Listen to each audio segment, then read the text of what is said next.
Saludos amigos y amigas de VCM. Nosotros aquí, como siempre, apostando por la cultura. Nos vamos a remontar a finales de los años 80. Estaba recién reinaugurada la emisora de radio y yo disfrutaba muchísimo pues con entrevistas culturales, gente importante de nuestra localidad, gente que en definitiva culturalmente nos pudiese ofrecer algo más. Y bien, hoy tenemos con nosotros a una de las personas que pude entrevistar al principio de los principios. Ella trabajaba en la Warner Bros. Era jefa de publicidad. Y aquí está con nosotros para recordar aquellos impresionantes tiempos. Hola Teresa, ¿cómo estás? Hola Gabriel, muy buenos días. Me alegra mucho verte y la verdad que ya ha llovido como el día de hoy. Muchos años. Yo comencé en Warner en el año 78 como directora de publicidad y parte de mi trabajo era también el llevar las relaciones públicas de todo el producto que en aquel momento distribuía Warner en España. Yo recuerdo verte por aquellas épocas muchas veces en televisión, con el Festival de San Sebastián, rodeada de grandes actores. Cuéntanos un poco cómo fue toda tu experiencia en este mundo artístico. Mi recuerdo es bastante positivo. La verdad que tuve la oportunidad de estar rodeada de personas que actualmente en Hollywood son los número uno, pues como George Clooney, como Brad Pitt, como Sigourney Weaver, Jodie Foster, pero también he conocido personas de otro nivel que siempre han enriquecido mi formación y mi conocimiento. La verdad es que los recuerdos son positivos algunos otros que un poco han dejado un pozo de tristeza, y a veces pienso que cuando uno ensalza tanto a una figura en el cine, luego cuando los conoces personalmente se te caen. Pero bueno, yo creo que eso es parte de la vida. Se cae el ídolo. Normalmente se caen, sí, bastante.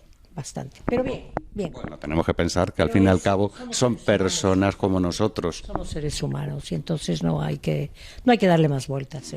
¿Y podrías contarnos alguna anécdota que hayas vivido con algún actor, con algún director? Alguien para que todo el mundo conoce y que además es una persona encantadora y que ha vuelto nuevamente a España es Antonio Banderas. Antonio Banderas yo lo conocí al poco de haberse marchado a Hollywood por primera vez, que hizo una película que se llamaba Los Reyes del Mambo, y había estado más o menos como un año en Hollywood mientras estuvo rodando la película, mientras estaba aprendiendo inglés a marchas forzadas, y vino a España porque tenía algún proyecto con Almodóvar y tuve la ocasión de trabajar con él 3 días y la verdad que es una persona realmente increíble. Él había aprendido todo lo bueno de los americanos, seguía siendo un chico agradable, educado, colaborador, y luego al paso del tiempo lo volví a tener cuando ya era realmente una estrella en Hollywood por una película que, si mal no recuerdo, se llama Asesinos, que era con Sylvester Stallone, y tuve que ir a Londres para ser un poco como la persona que tenía que estar un poco a su lado, controlar todas las entrevistas, porque siempre Warner movilizaba a las publicistas de toda Europa y a veces de todo el mundo para ayudar en eventos importantes, en eventos grandes. Sí, en esos momentos eras jefa de prensa, pero al mismo tiempo un poco hacías de manager personal de estos artistas que nos visitaban. Sí, normalmente como tú eras la jefa de prensa, tú eras la persona que distribuías el trabajo. Yo tenía un equipo de 8 personas y muchas veces cuando teníamos un grupo muy grande de gente que venía, porque hubo un momento que España se convirtió en un país que recibía a todas las personas que venían para presentar la película, y no solamente venían los actores, venían también su familia, y todo eso se tenía que preparar. Y claro, parte de tu trabajo era coordinarlo todo y luego también ir al lado o estar pendiente de cómo se desenvolvía todo el trabajo. Y con Banderas, la verdad es que estuve en Londres no solo una vez, estuve 2 veces. Y siempre Antonio es una persona realmente increíble, es un caballero y un chico que ha sabido madurar con el tiempo y sobre todo buena persona. Bueno, todos conocemos pues las excentricidades de estas estrellas, de estas personas, que realmente el trato con ellos directo es sencillo. ¿Tienen esas manías que todos pensamos que tienen los famosos, las estrellas? Bueno, sencillo es siempre y cuando no vengan rodeados de tanta parafernalia. Normalmente los actores importantes procuran viajar solos, no llevan nadie al lado, con lo cual tú puedes discutir perfectamente con él, enseñarle, explicarle qué es lo que va a hacer, qué trabajo va a hacer, y normalmente responden bien. Ya cuando vienen rodeados de publicistas, de gente que yo entiendo que se tiene que ganar su salario, pues las cosas a veces cambian, porque a veces te piden cosas que ni el propio actor sabe que él ha solicitado, con lo cual eso te demuestra que realmente no lo necesitan para nada. Y efectivamente, todos conocemos, como hemos dicho antes, las excentricidades de artistas del rock. ¿En el cine pasa lo mismo que con los artistas de rock? Sí, yo creo que en el cine pasa igual, pero todo depende también cómo tú lo manejes. A veces hay cosas, no sé, yo recuerdo alguna vez Halle Berry, que es una señora encantadora, según ellos, pedía un agua especial que era de las gotas de lluvia de las Islas Fiji. Conseguimos las botellas de agua. Yo nunca vi a esa señora beber una botella de agua. Entonces te quedas un poco diciendo, bueno, ¿y esto de qué va? También has conocido a directores como fueron Oliver Stone. Recuerdo que me hablaste, me parece, en la emisora de radio. Sí que he conocido. Has nombrado justamente a la persona de la cual yo no tengo buenos recuerdos, porque era una persona, y sigue siendo una persona muy excéntrica, y entonces prefiero no mantenerlo en un rincón. Pero he conocido otros directores como Taylor Hackford, he conocido a Benton también, he conocido a Roy Hill, que son de otro carisma y de otro nivel humano, completamente distinto. Y después de conocer a tanta gente, haberte relacionado con tanta gente de ese nivel, ¿con qué te quedas y qué rechazas de esas relaciones? Yo rechazar no rechazo nada, me quedo con mi entorno, con mi vida. Yo he tenido la gran suerte de tener un entorno muy positivo para mí. Y entonces eso era mi trabajo. Y yo mientras estaba en mi trabajo lo desenvolvía lo mejor que podía y lo mejor que sabía hacerlo. Pero luego yo tenía mi casa, tenía mi familia y tenía mis amistades, con lo cual eso es parte de mi trabajo, pero no ha influido en mi vida. Es verdad, he tenido ocasión de conocer hoteles maravillosos, he estado con gente muy importante, me he sentado enfrente de George Clooney, pero él es George Clooney y yo soy Teresa Figueroa, y ya está. Y a la larga, pues es lo que a mí me ha quedado, y estoy encantada con mi vida.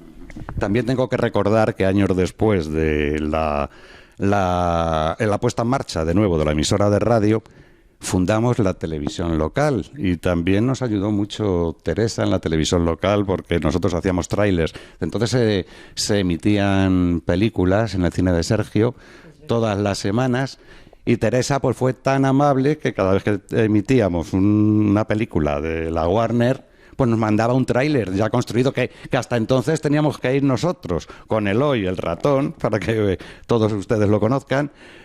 Nos proyectaba la película entera para que José, que entonces estaba en la televisión local, sacase unas imágenes y hacíamos nosotros el tráiler, pero desde que Teresa se ofreció, pues nos mandaba los tráilers. Oye, ¿y cuánto trabajo nos ahorraste? Eso es verdad, porque, hombre, en eso la compañía cuidaba mucho a la promoción.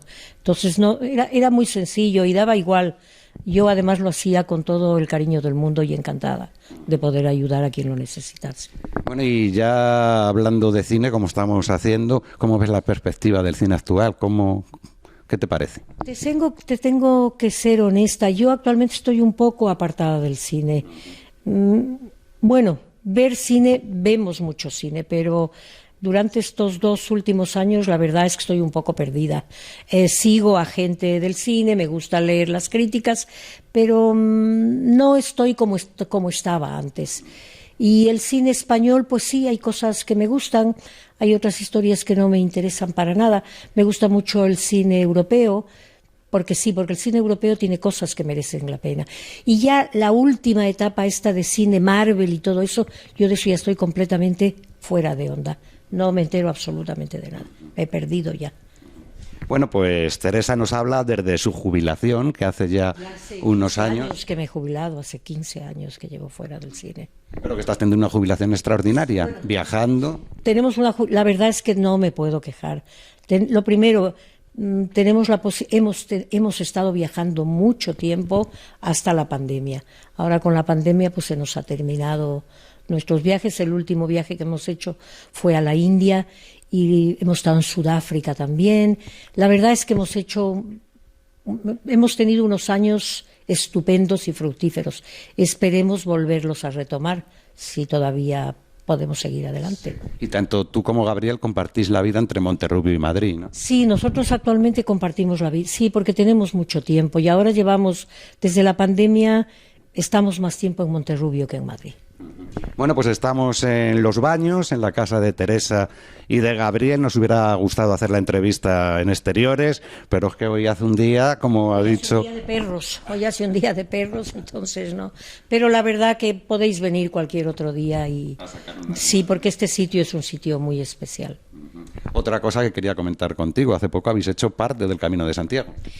Nosotros, hemos hecho ya el Camino de Santiago, el Camino francés, lo hemos completado hace ni 8 días, porque nos quedaban 2 tramos desde Roncesvalles a Pamplona y lo hemos completado ya. Y tenemos hecho parte del camino de la Vía de la Plata hasta Almendralejo, que esperemos poderlo retomar un poquito más adelante. Pues nada, ánimos a seguir con ese camino. Intentaremos, que todavía tenemos fuerza para hacerlo. Y ya cambiando de tema, pues me gustaría preguntarte también, Teresa, sobre los baños. Los baños, parece que ha habido un incidente que os habéis quedado sin agua. Mira, ese tema mejor que te lo cuente mi marido, que está más informado que yo, pero es verdad, nos hemos quedado sin agua. Bueno, pues claro. Tenemos hemos subido el agua del pueblo. No era lo que pensábamos hacer, pero no nos ha quedado otro remedio si queremos seguir viniendo aquí. Bueno, pues luego más tarde hablaremos con Gabriel, que nos cuente todo el tema sobre el agua de Los Baños. Teresa, muchas gracias por estar. Muchísimas gracias a ti, me alegra muchísimo que nos volvamos a ver, aunque nos hemos visto, pero en estas circunstancias me alegra mucho más. Gracias, Gabriel. Ha sido todo un placer. Gracias.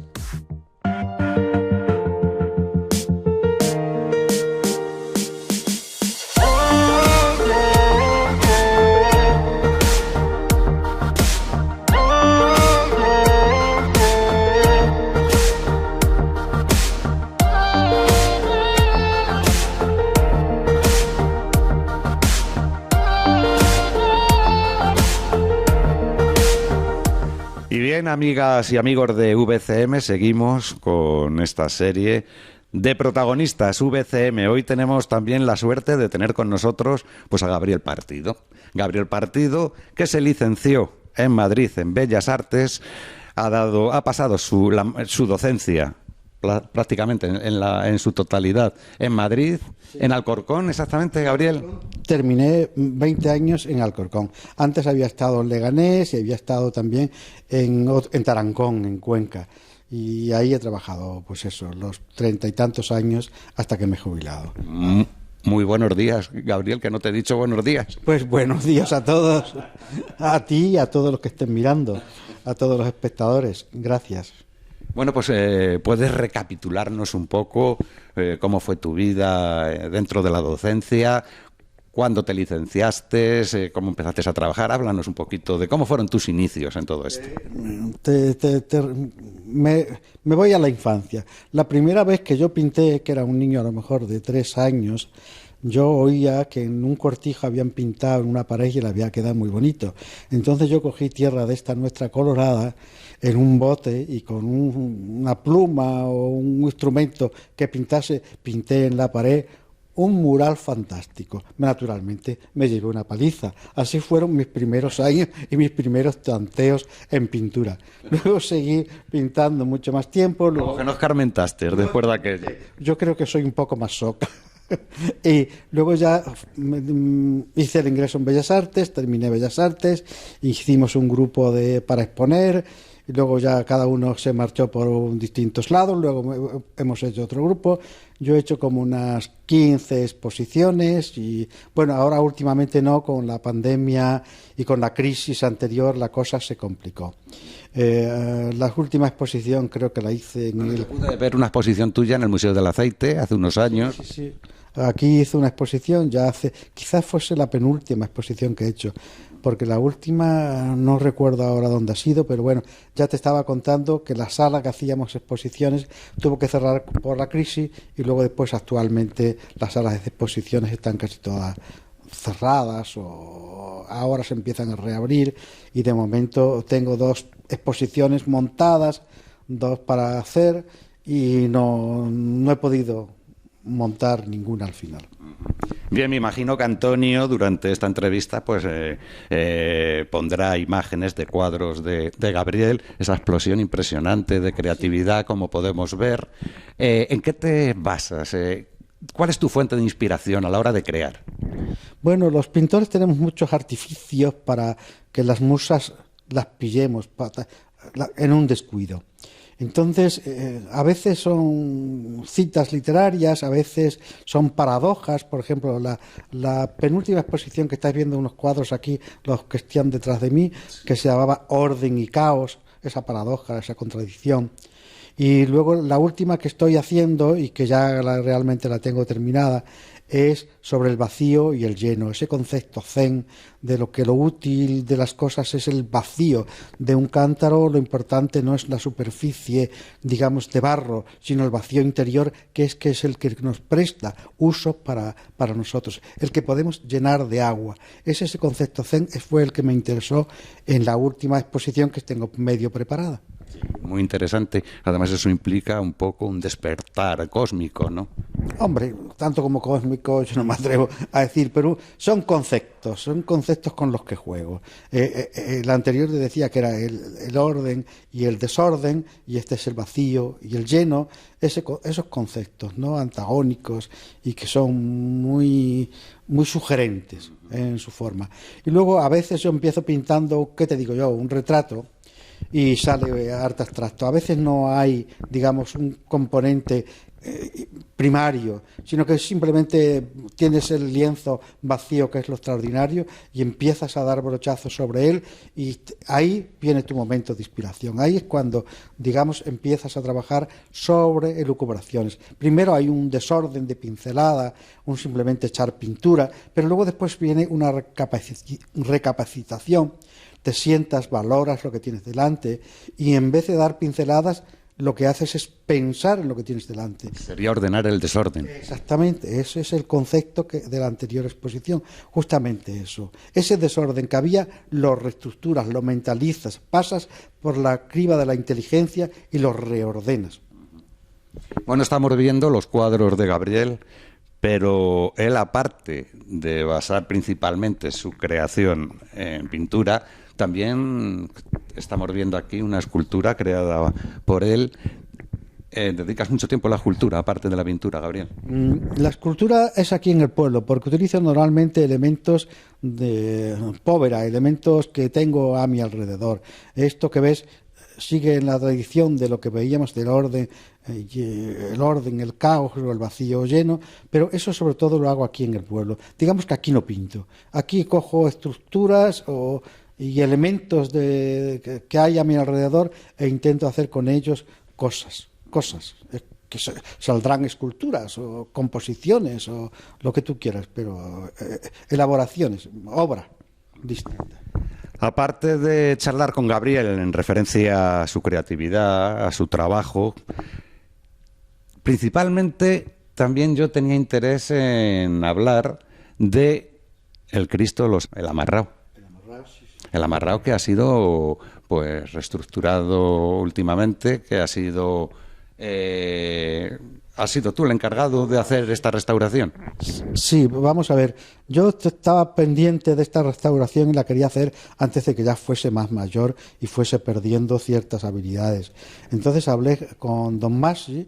Don Masi me dio ese permiso, yo le hice una valoración de lo que se podía hacer y luego estudié la imagen que conocía porque he convivido con ella, he estado casi en mi misma habitación años hasta que ya compraron el altar y entonces, bueno, ya sabes que para restaurar primero hay que evaluar muy bien qué es lo que tienes delante, analizar con distintas luces. Pero ha sido restaurado, no, reestructurado, no ha habido ninguna reestructuración del Cristo. Realmente una restauración per se, tal cual, no. Lo que ha habido sí es una limpieza, porque en su momento, en una claraboya que hay en la parte superior de donde está el altar, se rompió un cristal, entraron palomas, ahí hubo goteras y el Cristo, digamos, estaba muy manchado en ciertas superficies. Por ejemplo, la cara, que como está un poco inclinada hacia adelante, estaba bastante bien. Sin embargo, el brazo derecho tenía muchas manchas, las piernas estaban muy manchadas y entonces a esas partes, después de quitarle el polvo, las lavé primero con agua, limpia el agua tal cual, luego agua con un poquito de musel, un poco de gel de baño para que no fuese muy agresivo, luego he ido probando otras disoluciones, pero ninguna me ha resultado. En todas, digamos, la pintura se deshacía. La pintura no debía ser, eran los años 40 y la pintura no debía ser muy buena, pero el Cristo está muy bien pintado, está muy bien elaborado, pero yo no me he atrevido a hacer más incidencia y lo que he podido quitar, que ha sido como, primero con el agua, como el 50 o 60 de las manchas, luego con el agua, con el poquito de gel de baño, he podido llegar quizás hasta el 80, y el 20% de manchas, digamos que las he dejado. No he querido repintar la imagen, simplemente he querido devolverle un poco el carácter que tenía, pero sin el repinte ese que le quita todo el carácter que pudiera tener la imagen. Por lo que he podido oír, el Cristo data de los años 40. 40, sí, aproximadamente. Y es un Cristo adquirido por tu familia. Sí, vamos a ver, mi familia compraron, mi abuelo ya compró la imagen primera, que también la restauré yo en su momento, de la patrona de Monterrubio, la Virgen de Consolación, que fue mi primera restauración, la Virgen y el niño. Luego restauré una talla muy bonita que hay en la iglesia de un niño Jesús, precioso. Y luego ya me he pasado a que este es más de escayola, no es tan importante como los anteriores, pero bueno, también hay que dejarlo limpio al menos. Muy bien, pues aquí estamos con Gabriel, al cual también me gustaría preguntarle una cosita que no sé, tiene miga. ¿Qué ha pasado con el agua de los baños, Gabriel? Bueno, pues vamos a ver, el agua de los baños, aquí a principios del siglo XIX salía un agua corriente que corría y llegaba a los palos y se perdía hasta el Zújar. Luego, poco a poco, esa agua se fue disminuyendo. Ya últimamente no salía, no corría el agua, simplemente la teníamos en depósitos y por eso, digamos, aquí se me podían mantener, pues eso, unos bañitos pequeños y para la gente del pueblo. Pero luego ya después alguno ha dado un pinchazo, no sé si oficial, legal. Pinchazo histórico. Un pinchazo histórico y se ha llevado toda el agua que había aquí, del agua de los de al lado, el agua quizás de la fontanica, etcétera, etcétera, etcétera. Nos hemos quedado sin agua y ahora corre el agua y se pierde de forma innecesaria. Vosotros no utilizabais este agua para consumo ni para higiene, ¿o sí? Sí, utilizábamos, verás, este agua. Tenía mucho hierro y para la higiene personal, para duchas, muy bien. Pero sin embargo no la podíamos usar ni para la lavadora, ni para lavar ropa, porque la ropa salía amarilla. En la lavadora los vasos, al final, del hierro. Hacían una combinación con el cloro y entonces los vasos salían amarillos y los platos al final tenían como grasa por encima. Y al final teníamos el convencimiento de que teníamos que meter el agua del pueblo. Tanto es así que cuando nos quedamos sin agua ya habíamos hablado para traer el agua, ya lo teníamos previsto, digamos, para poderla utilizar con tranquilidad, para que ya que en nuestra vejez tuviésemos un agua aquí para poderla usar para lavadora, lavavajillas, etcétera. Bueno, son cosas que pasan, nadie hace esto con mala intención, una casualidad. Yo te diría que más que casualidad fue un acierto, porque dar con esa veta y llevarse toda el agua, pues es un poco acierto, un poco de suerte, más que una elaboración intelectual. Bueno, y ya para terminar, ya que estábamos hablando de pintura, mezclando temas unos con otros, ¿cómo ves tú actualmente la pintura, los artistas que van saliendo de nueva generación? ¿Cómo ves el aprendizaje de este arte? Vamos a ver, el aprendizaje en Bellas Artes se hacía muy elaborado y salíamos muy preparados en dibujo y pintura. Teníamos unos conocimientos técnicos muy asegurados. Ahora los pintores se creen que con dar 4 brochazos, que algunos sí aciertan, pero otros pues desaciertan más que aciertan. Y el arte que están haciendo, pues me refiero más al pictórico, pues bueno, pasarán unos años y al final de eso no va a quedar absolutamente nada. Lo que pasa es que el arte es muy variado. El arte, ya la pintura es un elemento más, pero el arte es mucho más global. Ahora el arte, vosotros podéis hacer arte con medios audiovisuales o con medios técnicos distintos, con ordenadores, que también es válido, y se puede hacer arte de muchas formas. Y esas formas nuevas son tan interesantes como las anteriores. Lo que pasa es que el arte tiene que ser también testigo de la época donde está, y la pintura, aparece la fotografía y los pintores se vuelven impresionistas porque la captación de una realidad muy exquisita y muy real se pierde, y entonces inventan una forma que capta el momento, que no es capaz de captarlo la fotografía. Luego aparece la televisión le quita otro protagonismo, o aparece el cine, que le quita protagonismo también a las artes pictóricas, pero poco a poco, digamos, se va elaborando un discurso nuevo en el arte. Me viene a la mente ahora mismo el arte digital, de actualidad. Sí. Ha habido obras digitales que se han pagado millones y millones de euros por ellas. Sí. O el arte conceptual, que se pierden. La imagen en realidad ni siquiera aparece, es un concepto lo que se vende. Todo esto es muy actual. Pues nada más. Muchísimas gracias, Gabriel, por estar con nosotros, por haber sido tan amable, de habernos recibido en tu casa, en Los Baños. Hoy un día otoñal, aunque todavía continuamos en verano. Pero aquí, desde Los Baños, todo se ve de otra forma. Gracias, amigos. Como siempre, estaremos con ustedes ofreciéndoles la actualidad cultural en VCM.